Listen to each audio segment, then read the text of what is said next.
Hi అండి, నమస్తే. నేను వేద. వెల్కమ్ బ్యాక్ టు ఎంత అందమైన జీవితం. మనం ఇవాల్టి వీడియోలో ఒక మంచి hair oil, herbal hair oil గురించి మీతో షేర్ చేసుకుందామని అనుకుంటున్నానండి. సో ఈ ఆయిల్ వచ్చేసి నేను ఇంట్లోనే రెడీ చేసుకుంటున్నాను. మనకి ఇంట్లోనే దొరికే వాటితో హర్బల్ హెయిర్ ఆయిల్ని ఏ విధంగా రెడీ చేసుకోవాలి, అలాగే ఈ హెయిర్ ఆయిల్ని మనం తలకి రాసుకోవడం వల్ల ఏంటి లాభాలు, అలాగే ఈ ఇంగ్రీడియంట్స్లో ఏమేమి గుణాలు ఉన్నాయి అనే దాని గురించి కూడా మీకు డీటెయిల్డ్గా ఇవాల్టి వీడియోలో అయితే చెప్తున్నానండి. సో మనకి ఈ మధ్యన చాలామందికి హెయిర్ ఫాల్ అనేది ఎక్కువగా ఉంటుంది కదా. సో చాలా షాంపూస్ అవి ట్రై చేస్తూ ఉంటాం, చాలా ఆయిల్స్ అవి కూడా ట్రై చేస్తూ ఉంటారు. సో అన్నిటికన్నా ముందు మనం ఇంటేక్ ఫుడ్ అనేది కూడా బాగా తీసుకోవాల్సి ఉంటుంది. సో మనం కొబ్బరి నూనె అయితే ఇవాళ రేపు మార్కెట్లో చాలా వరకు వచ్చేస్తున్నాయండి. ఆ నూనె ఈ నూనె అని చాలా వరకు వచ్చేస్తున్నాయి కదా. అన్నీ తీసుకొచ్చి రాసుకుంటాం, ఫైనల్గా మనకి హెయిర్ ఫాల్ అయితే కంట్రోల్ అవ్వదు. సో నేను చెప్పే ఈ ఇంగ్రీడియంట్స్ అన్నీ వేసుకొని మీరు ఒక్కసారి ఇంట్లో ట్రై చేసుకొని చూడండి. ఆ తర్వాత దీని రిజల్ట్ ఏంటి అని మీకే తెలుస్తుంది. సో నేనైతే ఇక్కడ కలోంజీ అని తీసుకున్నానండి. ఇక్కడ కలోంజీ అని చెప్పి మనకి మార్కెట్లో అవైలబుల్గా ఉంటాయి. ఇవి హెయిర్ గ్రోత్కి చాలా మంచిది అన్నమాట. అలాగే హెయిర్ కలర్ కూడా బాగా నల్లగా రావాలి అంటే ఈ కలోంజీ అనేది చాలా బాగా యూజ్ అవుతుంది. మేథీ సీడ్స్ కూడా తీసుకున్నానండి. దాంతోపాటు ఇక్కడేమో రోజ్మెరీ లీవ్స్ అని దొరుకుతాయి కదా మనకి, ఇది ఆన్లైన్లో దొరుకుతుంది. సో నేను రోజ్మెరీ లీవ్స్ అని వీటిని ఫ్రెష్ లీవ్స్ అయితే తెప్పించుకొని చిన్నగా మొక్క నాటుకొని ఈ లీవ్స్ని అన్నీ కట్ చేసుకుని నీడలో ఎండబెట్టుకున్నాను. దాని తర్వాత ఇక్కడ పెద్ద ఉసిరికాయలు ఏవైతే ఉన్నాయో వాటిని అయితే ఒక 3 ఉసిరికాయలని తీసుకున్నాను. ఇంకా శంఖం పువ్వులు ఏవైతే ఉంటాయి కదండి, మనకి బ్లూ కలర్లో శంఖం పువ్వులు ఉంటాయి కదా, ఆ పువ్వులను అన్నీ కోసి పెట్టుకున్నాను అనమాట. సో దాని తర్వాత ఇక్కడ తమలపాకులను కూడా తీసుకుంటున్నాను. సో ఇంగ్రీడియంట్స్ ముందు చెప్పేస్తున్నాను మీకు, దాని తర్వాత వీటి వల్ల ఏం ప్రయోజనాన్ని కూడా మీకు చెప్తాను. సో తమలపాకు అయిపోయింది కదా, ఇక తర్వాత తులసాకు అయితే తీసుకున్నానండి.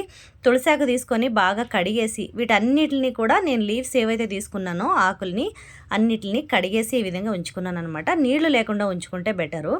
సో కరివేపాకు కూడా తీసుకుంటున్నానండి. గుప్పెడు కరివేపాకు అయితే తీసుకుంటున్నాను. ఇది మన చెట్టుకున్న ఫ్రెష్ కరివేపాకు అనమాట. దాని తర్వాత ఇంకా ఇక్కడ మందార ఆకులను కూడా తీసుకుంటున్నానండి. మందార ఆకులు మన చెట్టువే. సో ఓవరాల్గా మనకి నా గార్డెన్లో దొరికే వాటిని నేను ఇక్కడైతే తీసుకొని చేసుకుంటున్నాను అనమాట. బయట నుంచి తెప్పించుకుంది ఏంటంటే కలోంజీను, మనకి రోజ్మెరీ లీవ్స్ని అయితే బయట నుంచి తెప్పించుకున్నాను. సో ఇవండి ఇంగ్రీడియంట్స్, మనకి ఇప్పుడు హర్బల్ నూనె రెడీ చేసుకోవడానికి కావాల్సిన ఇంగ్రీడియంట్స్ అనమాట. సో ఇవన్నీ తీసి నేనైతే రెడీ చేసి పెట్టుకున్నానండి.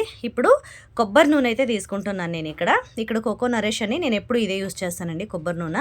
సో ఇది చాలా మంచిది అనమాట. నూనె స్మెల్ కూడా బాగుంటుంది ఇది. సో అందుకే నేనైతే ఇదే వాడతాను అనమాట. ప్యూర్ 100% కోకోనట్ ఆయిల్ అనమాట. సో ఈ కోకోనట్ ఆయిల్ మాత్రమే తీసుకోవాలా, ఇంకా మిగతావి ఏమన్నా తీసుకోవాలని కూడా చాలామందికి డౌట్ ఉంటుందండి.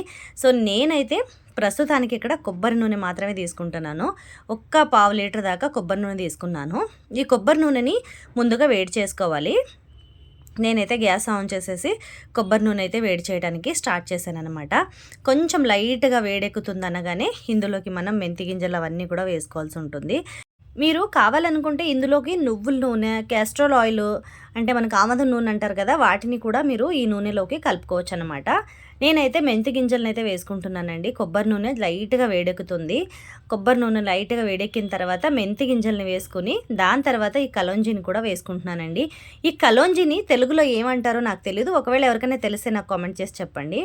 దాని తర్వాత ఈ రోజ్మెరీ లీవ్స్ని కూడా ఇందులోకి వేసేస్తున్నానండి. అలాగే శంఖం పూలని కూడా వేసేస్తున్నాను. వీటన్నిటిని కూడా, ఎందుకంటే ఇవి డ్రై అయిపోయినాయి కాబట్టి నూనె వేడెక్కకపోయినా పర్వాలేదు, వీటన్నిటిని ఇందులోకి వేసుకుని ఉంచేసుకోవచ్చు. కొంచెం నూనె లైట్గా వేడైన తర్వాత ఇలా తమలపాకులను అయితే నేను కట్ చేసుకుని వేసుకుంటున్నానండి. పూర్తిగా ఆకులు వేసుకోకుండా కొంచెం కట్ చేసుకుని వేసుకుంటే మంచిది. మనం నూనె వేడెక్కిన తర్వాత ఈ పచ్చి ఆకులను అన్నిటిని వేసుకునేటప్పుడు నూనె అనేది పైకి ఎగురుతుంది కదండి. సో ఆ విధంగా ఎగరకూడదంటే మీరు పైన ఒక మూత అనేది వేసుకోండి, లేకపోతే నూనె పైకి చిట్లుతుంది. సో ఇక్కడ నేను ఉసిరికాయలు ఏవైతే ఉన్నాయో వాటిని కూడా అంతే చిన్న చిన్నగా పీసెస్ని కట్ చేసుకుని వేసుకుంటున్నాను అనమాట. సో ఇందులోకి అయితే ఇప్పుడు చిన్న చిన్న పీసెస్ని కట్ చేసుకొని నేను ఉసిరికాయలు కూడా వేసుకుంటున్నాను. ఇంకా మనకి తులసాకులు కూడా చిన్న చిన్న పీసెస్గా కట్ చేసి వేసుకోవచ్చు. మందార ఆకులను కూడా ఇదే విధంగా కట్ చేసుకొని వేసుకోవచ్చు. సో మనకి మెంతులు ఏవైతే మనం నూనెలో వేసుకున్నాం కదా, ఈ మెంతులు మనకి డాండ్రఫ్ రాకుండా కాపాడుతాయి అన్నమాట. స్కాల్ఫ్ని కూడా నీట్గా ఉంచడానికి కూడా హెల్ప్ అవుతాయి. కలోంజీ అంటే మనకి హెయిర్ గ్రోత్కి చాలా మంచిదండి. కలోంజీ అయితే మనకి హెయిర్ గ్రోత్కి చాలా ఇంగ్రీడియంట్స్ ఆయిల్స్లో అంటే మనకి హెయిర్ గ్రోత్కి ఏవైతే ఆయిల్స్ రెడీ అవుతుంటే వాటన్నిటిలోకి కలుంజి అనేది వాడుతూ ఉంటారు. అలాగే కొంతమంది పోపుల్లో కూడా, బెంగాలీస్ అయితే పోపుల్లో కూడా కలుంజిని వాడుతూ ఉంటారనమాట. ఇకపోతే మందార ఆకులు మనకు తెలుసు, మన హెయిర్ అనేది సాఫ్ట్గా ఉండటానికి, కండిషనింగ్గా ఉండటానికి మందార ఆకుల్ని వాడతాం. మనకి హెయిర్ గ్రోత్కి ఉసిరికాయ కూడా చాలా మంచిదండి. ఉసిరికాయ కూడా మన జుట్టుకి ఎంత మంచిదంటే అసలు అందరికీ తెలిసే ఉంటుంది. నేను స్పెషల్గా చెప్పాల్సిన అవసరం లేదు. ఉసిరికాయలు అంటే స్పెషల్ అనమాట జుట్టుకి. మనం నూనెలో వేసుకొని అలాగే కాసుకొని, లేకపోతే ఆమ్లా వాటర్ రెడీ చేసుకొని వాటిని కూడా మన జుట్టుకి పట్టించుకుంటే కూడా చాలా మంచిదనమాట. సో అలాగే మనకి ఉసిరికాయలు అనేవి రోజుకొకటి తింటే అసలు ఎంత బెనిఫిట్ అంటే హెల్త్ బెనిఫిట్స్ చాలా ఉన్నాయన్నమాట ఉసిరికాయల్లో.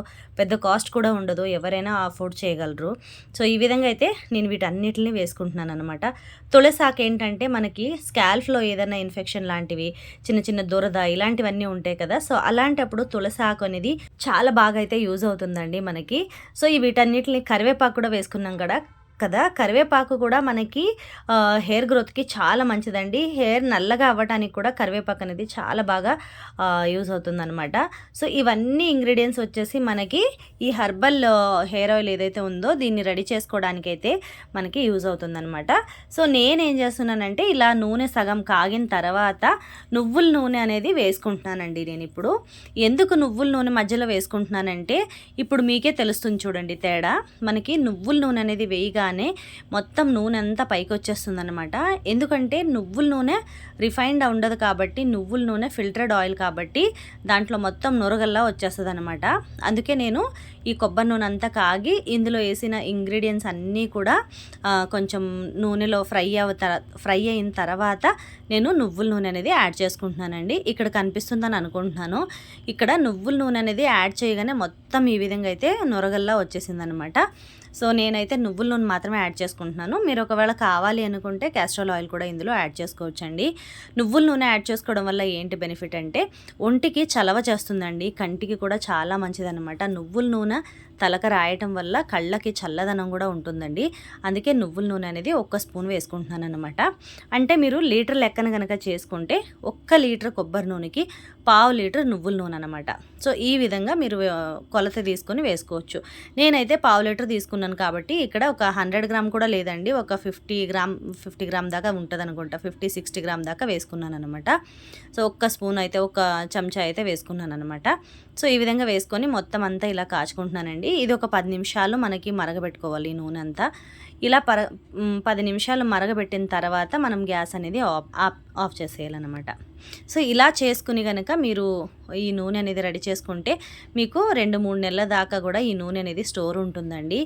ఈజీగా మనకి యూస్ చేసుకోవచ్చు. మళ్ళీ వేడి చేసుకొని యూస్ చేయాలా అనేటువంటిది అయితే ఏమి ఉండదు. ఇది కొంచెం చల్లారిన తర్వాత మీరు వడికట్టుకొని దీన్ని ఒక గ్లాస్ జార్లో వేసుకొని పెట్టుకుంటే 3-4 మంత్స్ అయితే మీకు బాగా వచ్చేసిద్ది ఈజీగా. సో స్మెల్ అయితే అసలు సూపర్గా ఉందన్నమాట. నాకైతే భలే నచ్చిందండి. ఒకవేళ ఎవరికైనా కావాలి అనుకుంటే కూడా నేను ఈ ఆయిల్ని సేల్ చేస్తానండి. స్టార్ట్ చేశాను ఆల్రెడీ కూడా. సో మీకు చెప్దాం అనుకున్నాను కానీ చెప్పలేదన్నమాట. ఎవరికైనా కావాలి అనుకుంటే చెప్పండి, నాకు ఈ వీడియో కింద కామెంట్ చేయండి. నేను అడ్రస్ అది కూడా పెడితే ఇన్స్టాగ్రామ్ ఐడి ఇస్తాను, నేను ఇన్స్టాగ్రామ్లో అడ్రస్ అది షేర్ చేయండి. షేర్ చేస్తే కనుక నేను మీ అడ్రస్కి కొరియర్ అయితే పంపుతాను.